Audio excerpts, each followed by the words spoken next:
ଗପର ନାଁ ପ୍ରକୃତ ବନ୍ଧୁ। କାହ୍ନୁ ଓ ଆକାଶ ଗାଁ କଲେଜରେ ପଢୁଥାନ୍ତି। ଅଧିକାଂଶ ସମୟରେ ସାଙ୍ଗ ହୋଇ ବୁଲିବା, ବସିବା ଓ ବଜାର ହାଟକୁ ଯିବା ସେମାନଙ୍କର ନିତିଦିନିଆ କଥା। ଥରେ ରାତିରେ ସେମାନେ ଯାତ୍ରା ଦେଖି ଘରକୁ ଫେରୁଥାନ୍ତି। ସେହି ସମୟରେ କିଛି ଲୋକ ପାଟି କରି ମାଡ଼ି ଆସୁଥିବାର ଦେଖି ଆକାଶ କହିଲା, ସେ ଲୋକଗୁଡ଼ା ବୋଧେ ଗୁଣ୍ଡା ଶ୍ରେଣୀର, ଆମର କିଛି କ୍ଷତି କରିପାରନ୍ତି। କାହ୍ନୁ କହିଲା, ଏବେ ଆମେ କ'ଣ କରିବା? ମୋତେ କିଛି ବୁଦ୍ଧି ଦିଶୁନି। ଆକାଶ କହିଲା, ବିପଦ ସମୟରେ ନିଜେ ନିଜକୁ କେମିତି ବଞ୍ଚେଇବି ସେ କଥା ଭାବୁଛି। ନିଜେ ବଞ୍ଚିଲେ ବାପର ନା। ଏତିକି କହି ଆକାଶ ଦୌଡ଼ିବାକୁ ଲାଗିଲା। କାହ୍ନୁ କିଛି ଉପାୟ ନ ପାଇ ଆକାଶ ପଛରେ ଧାଇଁଲା। ସେମାନଙ୍କ ପଛରେ ଲୋକମାନେ ଦୌଡ଼ୁଥାନ୍ତି। କିଛି ବାଟ ଗଲା ପରେ କାହ୍ନୁ ଦେଖିଲା ଆକାଶ ଆଉ ଦେଖାଯାଉନି। ଆକାଶ କେଉଁଆଡ଼େ ଏତେ ଶୀଘ୍ର ଦୌଡ଼ି ପଳେଇଲା କାହ୍ନୁ ଜାଣିପାରିଲା ନାହିଁ।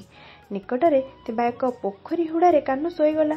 କିଛି ସମୟ ପରେ କାହ୍ନୁ ଦେଖିଲା ଲୋକମାନେ ଆଉ ନାହାନ୍ତି। ତାପରେ ସେ ଘରକୁ ଫେରିଲା।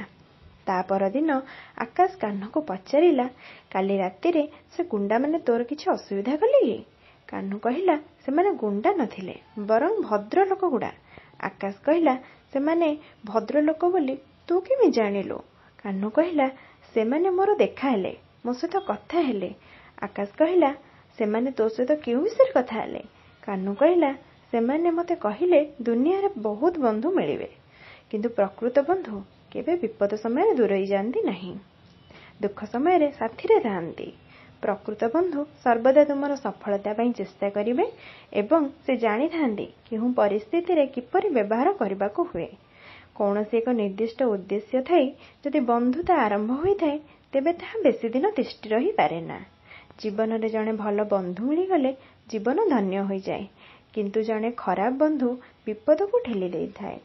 ପ୍ରକୃତ ବନ୍ଧୁ ହେଉଛି ଭିନ୍ନ ଏକ ସମ୍ପର୍କ। ସେ ସମ୍ପର୍କରେ ବୟସ, ପଦବୀ, ଧନ, ଜାତି, ଧର୍ମ ଓ ବର୍ଣ୍ଣରେ କଟକଣା ନଥାଏ, ଯାହାକି ପ୍ରେମ ଓ ବିଶ୍ୱାସର ଏକ ଉତ୍ତମ ବୁଝାମଣା। ଜୀବନରେ ବନ୍ଧୁ ଏକ ଗୁରୁତ୍ୱପୂର୍ଣ୍ଣ ଭୂମିକା ଗ୍ରହଣ କରିଥାଏ। ପୁରାଣ ବର୍ଣ୍ଣିତ ବନ୍ଧୁତା ବିଷୟରେ ପଢ଼ିଲେ ପ୍ରେରଣା ମିଳିଥାଏ।